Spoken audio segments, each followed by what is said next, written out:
Je suis directeur industriel de la société EMI. C'est une société qui travaille dans la plasturgie, dans l'injection plastique, mais également l'assemblage et la décoration de certaines pièces.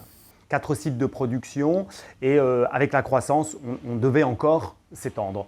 On a donc développé ce projet de tout rassembler en un seul site. Nous avons intégré la sécurité dans la construction même du bâtiment, dans la structure du bâtiment, avec le constructeur, mais également dans les process. Nous avons déménagé il y a 4 ans et depuis, l'évolution de la société a continué.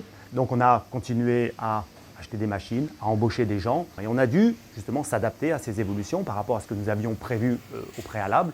Par exemple, sur la partie presse à injecter, donc comme on est dans l'injection plastique, dès lors que l'on fait rentrer des machines supplémentaires, des presses, ces machines chauffent, c'est le principe de l'injection plastique, donc l'atelier va chauffer également. On avait prévu effectivement déjà les refroidissements à la base, sur la base d'une certaine quantité, mais comme on a rentré 25, c'est-à-dire plus de 40% de presse depuis qu'on est rentré dans l'usine à aujourd'hui, on a donc dû adapter et rajouter des systèmes de refroidissement. On a mis en place dès le début de l'usine des chariots automatiques, donc sans conducteur, qu'on appelle également AGV. On a dimensionné pour l'usine au départ, ensuite l'usine a continué sa croissance et nous avons donc optimisé les différentes trajectoires pour ne pas avoir à augmenter le nombre de chariots. Dès la conception de l'usine, on a fait des flux séparés, une partie pour les camions, les poids lourds, et une partie pour les véhicules légers, pour les véhicules du personnel.